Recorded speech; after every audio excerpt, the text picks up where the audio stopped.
अस्सलाम वालेकुम। सबसे पहले हम आपको दिलचस्प मालूमात में खुशामदीद कहते हैं। आज की वीडियो में हम आपको बताएंगे कि कराची से इस्लामाबाद तक का सफ़र दुबई से महंगा क्यों है।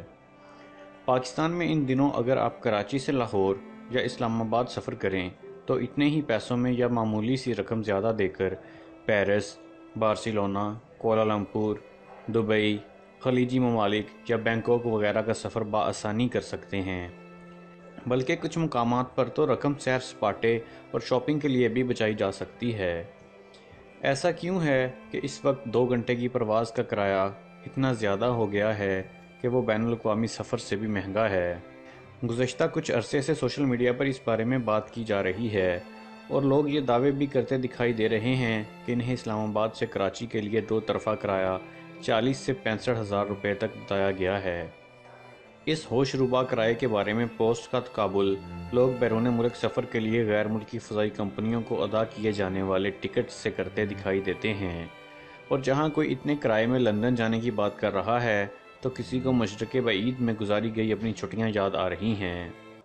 दोस्तों, आज की वीडियो की जानिब बढ़ने से पहले अगर आप लोगों ने हमारे चैनल दिलचस्प मालूमात को अभी तक सब्सक्राइब नहीं किया है तो ये सब्सक्राइब के लगे बटन को क्लिक ज़रूर कर दीजिए और इसके साथ लगे ये बेल आइकॉन को क्लिक ज़रूर कीजिए। इससे होगा ये कि हमारी अगली आने वाली तमाम वीडियोस आपको फ़ौरन मिल जाया करेंगी। तो आइए बढ़ते हैं आज की वीडियो की जानिब। सवाल ये है कि ये टिकट महंगे क्यों हैं, टिकट की इस कीमत में क्या कुछ शामिल है और ये कीमत कैसे तय की जाती है या कौन तय करता है, और क्या इस पर निगरानी या नज़रसानी का कोई निज़ाम मौजूद है या नहीं। इन सवालों का जवाब देने से पहले चंद बातें जानना बहुत ज़रूरी हैं। सबसे पहली बात ये कि चूँकि PIA हुकूमत पाकिस्तान की दी जाने वाली इमदाद पर चलती है, इसलिए इस पर चार्जेस के लिए इतना दबाव नहीं जितना बाकी एयरलाइंस पर होता है। PIA अब भी सिविल एविएशन और कई दूसरे इदारों के करोड़ों रुपए के वाजबात की नादहिंदा है। दूसरी बात ये कि इस वक्त पाकिस्तान की डोमेस्टिक या अंदरूनी मुल्क मार्केट में रस्म और तलब का तवाज़ुन बिगड़ा हुआ है, यानी मुसाफिर ज़्यादा और परवाज़ों की कमी है। इसकी बुनियादी वजह शाहीन एयरलाइन जैसी बड़ी एयरलाइन का मंजर से गायब होना है। शाहीन एयरलाइन अमूमी तौर पर इन दोनों रूट्स पर 4 परवाज़ें चलाती थी, जिसके हिसाब से अगर देखें तो रोज़ाना की बुनियाद पर 688 नशिस्तें कम हैं और माहाना 20,640 के करीब नशिस्तें कम हैं। अब इस कमी को पूरा करने के लिए बाकी तीनों एयरलाइंस ने परवाज़ें बढ़ाई तो हैं, मगर इस कमी को मुकम्मल तौर पर पूरा करना मुमकिन नहीं। तो मांग में इजाफे और रस्त में कमी की बुनियादी वजह से कीमतों में इजाफा होना एक वजह है।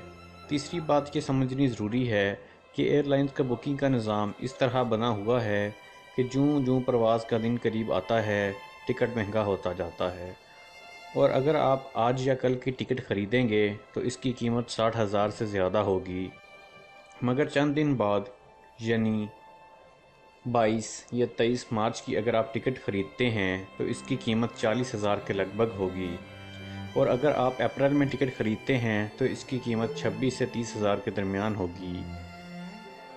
आखिर ये टिकट महंगे क्यों हैं? टिकटों के महंगे होने की कई वजूहात हो सकती हैं, जैसे कि दिसंबर में मौसम सरमा की छुट्टियां होती हैं जिसमें लोग अपने प्यारों से मिलने के लिए सफ़र करते हैं, इस वजह से मांग में गैर मामूली इजाफा है। और इसके अलावा आजकल पाकिस्तान और इंडिया के हालात में कुशीदगी की वजह से एयर स्पेस इशूज़ की वजह से बहुत सी परवाज़ें मुअत्तल और मौखर हुईं, इसकी वजह से टिकटों की मांग बढ़ी और इनके रेट्स में भी इजाफा हुआ। दूसरी वजह डॉलर का 140 रुपये तक जाना है, जिसकी वजह से एयरलाइंस के अखराजात बढ़े हैं। याद रहे कि पाकिस्तान में सिविल एविएशन के चार्जेस, फ्यूल चार्जेस सब डॉलर में वसूल किए जाते हैं, जिनकी अदायगी एयरलाइंस डॉलर के इवज़ रुपयों में करती है। तो 6 महीने कबल अगर एयरलाइन इस्लामाबाद एयरपोर्ट पर एयर ब्रिज इस्तेमाल करने के चार्जेस $300 के इवज़ एयरलाइन 36,300 देती थी, तो अब बढ़ के 41,698 रुपये बन चुके हैं। इसी तरह तैयारों की लीज़ यानी किराए की अदायगी भी डॉलरों में होती है। इसके अलावा सॉफ्टवेयर पायलट्स की तरबियत और सिमुलेटर पर तरबियत का खर्च भी डॉलरों में होता है। इसी तरह आलमी मंडी में तेल की कीमतें अगरचे गिर रही हैं, लेकिन पाकिस्तान में इन पर कोई असर नहीं पड़ा है, बल्कि ईंधन फराहम करने वाली कंपनियां अपनी इजारादारी का फ़ायदा भी उठाती हैं। ٹکٹ کی اس قیمت میں کیا کچھ شامل ہوتا ہے؟ ٹکٹ کی اس قیمت میں ایئر لائن کے چارجز شامل ہیں، جن میں اس کی جانب سے فراہم کردہ سروس اور کرایہ شامل ہے۔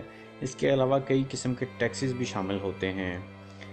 ایک ایوریج ٹکٹ پر ایئر لائن 2000 روپے فیڈرل ایکسائز ڈیوٹی دیتی ہے، 500 روپے سول ایویشن کو پارکنگ دیتی ہے، 100 روپے سیکیورٹی چارجز دیتی ہے اور 20 روپے ایئرپورٹ ٹیکس دیتی ہے۔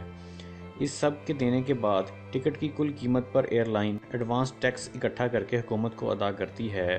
ٹکٹ کی قیمت ایئر لائن طے کرتی ہے اور اسے طے کرنے میں ایئر لائن اپنی ادائیگیوں اور ٹیکسز کو مد نظر رکھتی ہے۔ ایئر لائن ہر ٹکٹ یا سیٹ کے لیے ایک بیس یعنی بنیادی کرایہ ہوتا ہے، جس کی بنیاد پر ایئر لائن یہ فیصلہ کرتی ہے کہ اس سے کم وہ ٹکٹ فروخت نہیں کرے گی، جس کے بعد اس پر مختلف ٹیکسز لگ کر اس کی قیمت بڑھتی جاتی ہے۔